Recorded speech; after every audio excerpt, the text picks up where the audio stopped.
आज जनरल समाज जो अपने को जनरल कहते हैं, उनकी भी बहन बेटी जब बाबा साहब अम्बेडकर को पढ़ रही है तो वो भी समझ रही हैं कि हम तो चार दीवारी में रहते थे, हमें तो कोई अधिकार नहीं था, हमें संपत्ति का अधिकार नहीं, हमारे जो हस्बैंड 4-4 10-10 बीवियां रखते थे, हमें बोलने का अधिकार नहीं हो। तो आज वो भी सर्व समाज की महिला समझ रही है कि धन्य हो डॉक्टर अंबेडकर कि जिसने हमें आजाद कर दिया।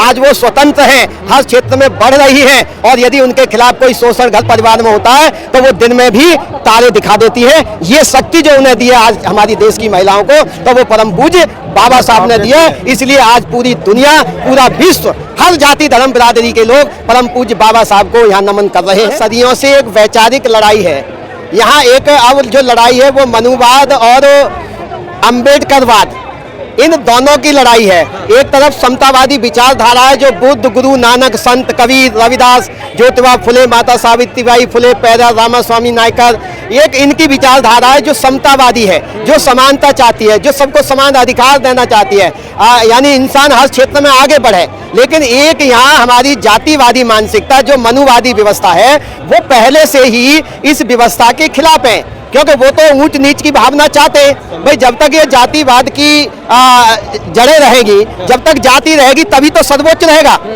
भाई ऊंच नीच की जो खाई बनाई है, अब जो ब्राह्मण क्षत्रिय वैश्य यदि उसने मनु इस व्यवस्था को ही खत्म कर दिया तो उसको सवर्ण कौन कहेगा, उसे उच्च कौन कहेगा। तो ऐसे कुछ लोग हैं कि जो हमारे खिलाफ या हमारे बाबा साहब के खिलाफ इस तरीके की बातें करते हैं। और रही बात ये अपमान और उसकी बात, आज बाबा साहब विश्व विभूति हैं, विश्व रत्न है। मैंने कहा ना कि विश्व के कोने कोने में, अरे जितने हमारे मसीहा परम पूज्य बाबा साहब की मूर्तियां या उनके मानने वाले, उनके आदर्शों पर चलने वाले देश विदेश में हैं, किसी और की मूर्ति बता दो।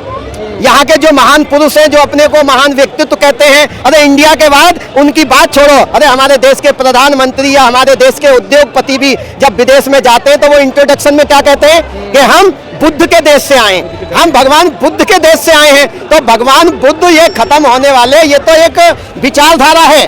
और इस देश के लोगों ने बुद्ध की बात को नहीं माना और उसको दबाने का कोशिश किया, लेकिन पूरे विश्व ने आज बुद्ध की बात को माना है। पूरा विश्व कहता है कि हमें युद्ध नहीं, हमें बुद्ध चाहिए। तो ऐसे ही हमारे बोधिसत्व बाबा साहब हैं कि जिन्होंने पूरे सर्व समाज के लिए, और देखिए क्या महिलाएं, क्या शोषित पीड़ित समाज में ही होती है।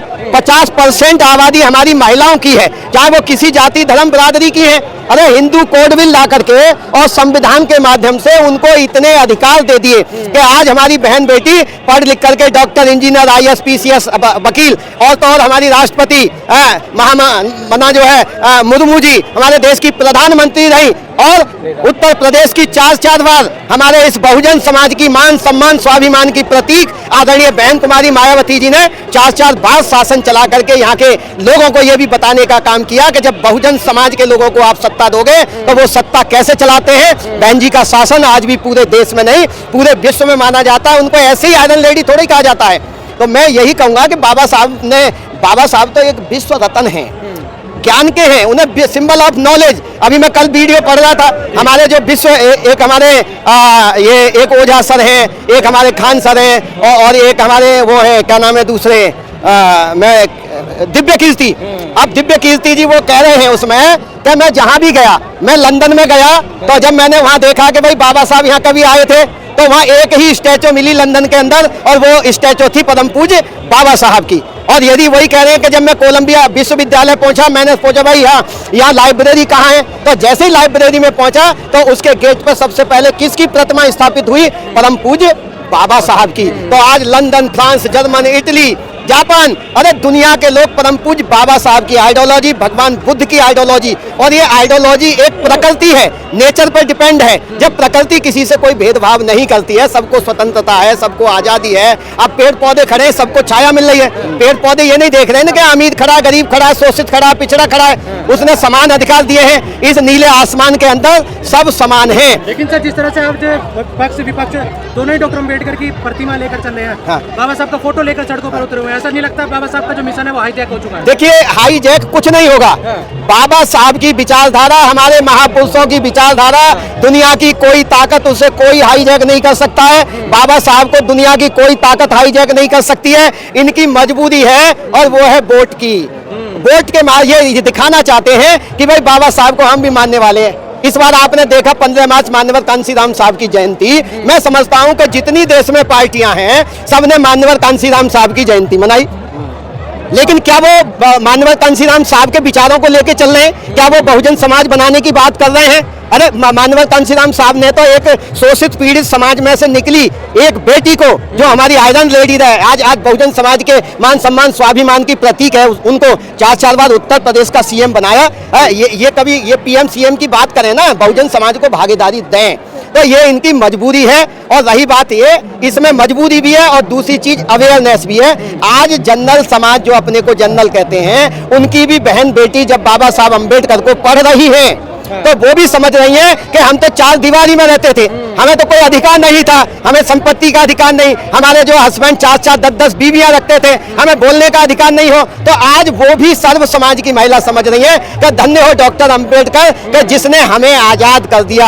आज वो स्वतंत्र हैं, हर क्षेत्र में बढ़ रही हैं, और यदि उनके खिलाफ कोई शोषण घर परिवार में होता है तो वो दिन में भी तारे दिखा देती है। ये शक्ति जो उन्हें दी है आज हमारी देश की महिलाओं को, तो वो परम पूज्य बाबा साहब ने दिया। इसलिए आज पूरी दुनिया, पूरा विश्व, हर जाति धर्म बिरादरी के लोग परम पूज्य बाबा साहब को यहाँ नमन कर रहे हैं। लेकिन सर, कांशीराम जी ने डॉक्टर अम्बेडकर की एक किताब पढ़ी और बाबा साहब का कारवा बढ़ाने आगे साइकिल पे निकल गए। आज कैसे अम्बेडकरवादी है जो दर्जनों किताब पढ़ के भी डॉक्टर अम्बेडकर का मिशन नहीं चला पा रहे हैं? देखिए, इसमें मैं ये नहीं कहूँगा कि मिशन बहुत आगे बढ़ चुका है, धार्मिक क्षेत्र में, सामाजिक क्षेत्र में, एजुकेशनली, राजनीति के फील्ड में। लेकिन हाँ, ये है कि उनको ये सोचना चाहिए कि मान्यवर कांशीराम साहब ने अपनी नौकरी से 64 में रिजाइन किया, 71 तक आरपीआई को देखा, 71 के बाद फिर उन्होंने बामसेप का कॉन्सेप्ट बनाया 73 में, 6 दिसंबर 1978 को बामसेप बनाई, और उसके बाद 6 दिसंबर 1981 को DS4 बनाई। और जब राजनीति की जरूरत पड़ी बहुजन समाज के लोगों को, तो उन्होंने 14 अप्रैल 1984 को बहुजन समाज पार्टी की रचना की। इसका मतलब सन 64 से लेकर 84 20 साल में उन्होंने सिस्टेमेटिक तरीके से, क्योंकि वो एक साइंटिस्ट थे, सिस्टम से एक डेवलप किया संगठन। आज क्या है कि हमारे कुछ लोगों की चाहत है, और चाहत इतनी उनकी तीव्र है कि उन्हें कहीं भी कुर्सी मिल जाए, कहीं भी मंत्री पद मिल जाए, कहीं भी MP MLA बनने का, तो वो वहीं चापलूसी करने लगते हैं। और चापलूसों की कोई कदर हुआ नहीं करती, और ना ही कभी हुई है। एक मिशनरी बनकर, चाहे वो MP MLA मिनिस्टर ना बने, लेकिन मिशनरी बनकर होता है, उसकी पूरे देश में पूजा होती है। जैसे मान्यवर कांशीराम साहब को आज पूरा देश, पूरा विश्व जानता है कि उन्होंने किस तरीके से इस समाज को उठाया, सोती हुई कौम को, और शासन सत्ता में भागीदारी दी। समाज को अब दूसरा अम्बेडकर और दूसरे कांशीराम जैसे नेता नहीं चाहिए? नहीं, कोई भी देखिए, मान्यवर हमारे परम पूज्य बाबा साहब या मान्यवर कांशीराम साहब, संत कबीर, संत रविदास, ये तो एक तरह से यदा कदा, ये तो एक तरह से ये समझो कि समाज में यदा कदा पैदा होते हैं। ये हमारे मसीहा हैं, हमारे ये भगवान हैं। लेकिन आप ये कहोगे कोई डॉक्टर अंबेडकर पैदा होगा, कोई मान्यवर कांशीराम पैदा होगा, ये संभव नहीं है। लेकिन हाँ, उनके विचारों पे चलते हुए आज का यूथ, हमारी आज की बच्चियां, लड़के लड़कियां मूवमेंट को समझ रहे हैं, और बहुत सारे हमारे युवा साथी उनके मिशन को लेकर के चल रहे हैं। तो ऐसा नहीं है जैसे लोग कहते हैं, लेकिन मेरा मानना यह है, जैसे हमारी आदरणीय बहन कुमारी मायावती जी हैं, वो उनकी शिष्या हैं। अरे जितने हम लोगों की, जो हमारे यूथ जो घूम रहे, नेता बने घूम रहे, उतना तो 50 साल का बहन जी को राजनीति का अनुभव है। तो अनुभव के हिसाब से हम उन पर भरोसा करना चाहिए।